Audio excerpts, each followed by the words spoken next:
campers. We're halfway through the last day, Saturday morning, and as we've said all along, the stadium is absolutely buzzing. There's been lots going on. There's some heartache going on as well. There's a lot of tears being shed out there at the moment. So some of these top athletes have just not made the cut, and we'll have Doug Lang come back to you a little bit later, and we'll talk about it in a little bit more in depth. But it is our privilege to welcome our cousins from across the Tasman, from across the ditch, a young birthday girl, Deanna Johnson and Jeremy, and they're special because I was pulled up by a couple of Australians last night, and they said, "It's our daughter over there." And I said, "Why is she here?" She said, "Well, she wanted to come to the Golden Shears. That's always been an ambition, and to do that, they've celebrated her 21st birthday here at the Masterton at the 2019 Golden Shears. So happy birthday, Deanna. Thank you. Oh, okay. So are your parents a bit out there, are they? Oh, a little bit.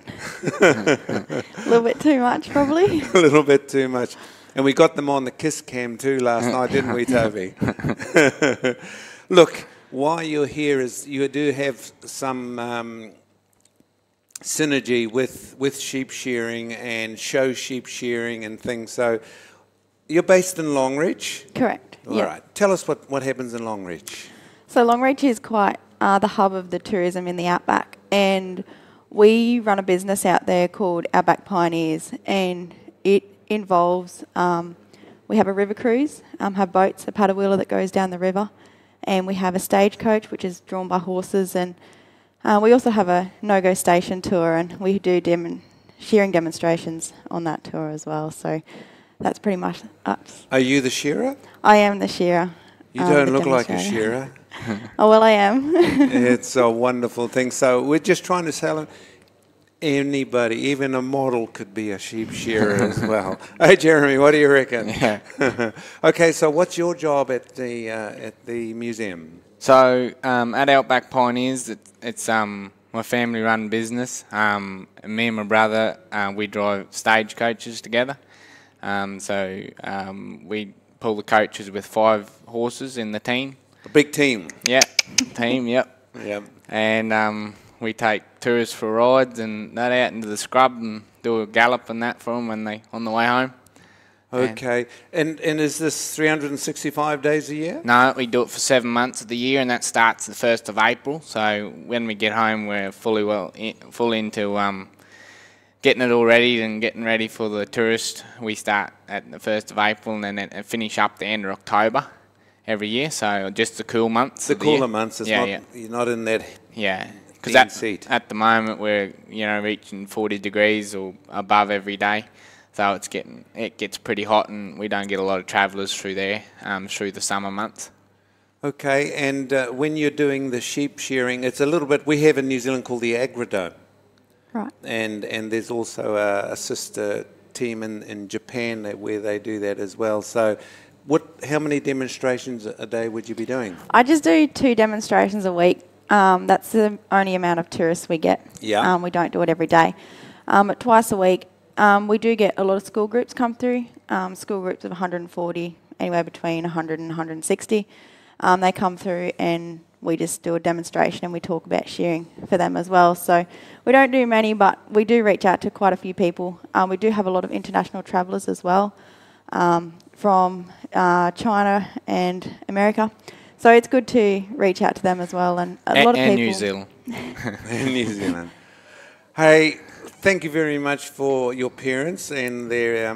I just happened to be sitting there, and they shuffled up to me and said, "We've got somebody here that's celebrating a birthday. She wanted to do it in her 21st birthday. That was the gift that brought you to the 2019 Golden Shears. Yeah.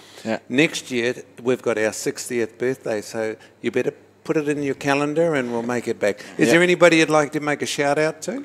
Oh, probably my brother back there crutching sheep.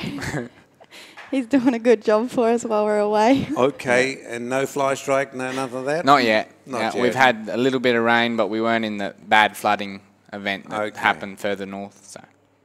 Well, there you go, folks out there in the World Wide Web, and whoever is viewing in from across the globe. These are the two Australians.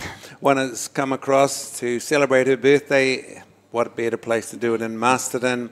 And Jeremy, we thank you both for coming in and sharing us a little bit of info about what you do at Longreach and what's it called? Outback Pioneers. Outback Pioneers. I definitely will be making it across at some stage. Great. So thank you, Toby. We're going back to the stadium. One just to come off in the senior elimination rounds. And she's got an advantage. Maybe she get the feel of these sheep. These are the same sheep, Natahuna, that she was competing in the previous event. So different pressure up against all of the same gender this time round. Hey, let's see how they go. First one is Emily Welsh. Goes in at about 1:25. Nothing wrong with that time. They've settled into the job here nicely. Pauline Boulet. Obviously, she can still work the wizardry magic on the woolly monsters here as she's bounced into the bend, second in line. Jackie Parker goes in now. Laura Bradley. Jules Angus Burney's down the belly in the first off leg for her. Sarah Higgins says, don't count me out. I'm coming up over the top right behind Emily Welsh, followed by Pauline Boulet. They can't muck around, Norm. These women need to keep pumping because there's some beautiful inky pinky sheep. It's a straight out final, so we're only seeing the inside points. And believe it or not, there's a goose egg on the first one. All very low scoring at the moment, which is very renowned for our lady shearers. They seem to stick with those low inside points, and hopefully the sheep is kind to them, and when they come around to the outside, they've taken all the wool off. All the wool's coming off, all right, John, no doubt about that. These girls very, very tidy shearers, that is. Way through the long blow for Laura Bradley, sweeping into the base of the ear and turning for home. Cheek comes off, sheep number 2 on the board for all these girls. And she's down onto the last front shoulder, but Emily Welsh, been there and done that already. She's over the tail, another couple of shots, and she'll be looking for sheep number 3. It is number 2 out of the hole. Sarah Higgins just coming back at them as well. She's in and out with sheep number 2. So Sarah Higgins and Emily Welsh, blow for blow as they roll down the belly. And out for Gillian Burney, like you said, John, earlier, 40 years since she's first been and competed here at the Golden Shears. And this is the 59th event. So that was a year or two ago, no doubt about that. Out comes Pauline Bollet from Canada on stand number 1. Way down the belly she goes. She's having a good share, this girl. She's very, very capable. And top knot comes off for Emily Welsh. Jackie Paku right out of the back leg there, not far away from looking for sheep number 3 as well. Rolls over the tail, round under the hamstring, and out it goes for Jackie in the pen. And that'll be the whole field with the 3rd sheep on the board. 6 in total. Ooh, Sarah just loses the head a wee bit. Gets it back into position. Pretty stroppy, these girls. The sheep, that is, the sheep. Pretty stroppy, the sheep. And Sarah's got it back in. Oh, no, she had it under control, but still wants to give a bit of a kick and a wriggle. So now she knows how we feel, John. But way through the long blow he goes. She goes up towards the base of the ear, still waving his feet at the crowd. She manages to get her leg over and turn almost in towards the last cheek. So that sheep, she was right up with Emily Welsh. That just shows you, ladies and gentlemen, how much time you can lose on a difficult sheep. And Sarah Higgins has certainly got a difficult sheep. Down over the last front shoulder. She paused, but Emily Welsh steps into the pen. Sarah was right there with Emily on the last sheep, and now she's the last side behind. Just all due to one kicky, difficult sheep. She's a bit ticklish, that one, that's for sure. Laura Bradley out on the board with sheep number 4. Jules Angus Burney's there. Pauline Bollet, change of hand piece, and she's in with sheep number 4 as well. Ooh. Didn't want to settle for her, but she's away down the belly. Emily Welsh into the top there. Jackie Paku turning for home on 3. Cheek comes off, down onto the last front shoulder. Up the neck goes Jules Angus Burney, so Jill's right there with Emily. Now Sarah Higgins, she'll be pleased to see the back end of that one, John. Well, I'm pleased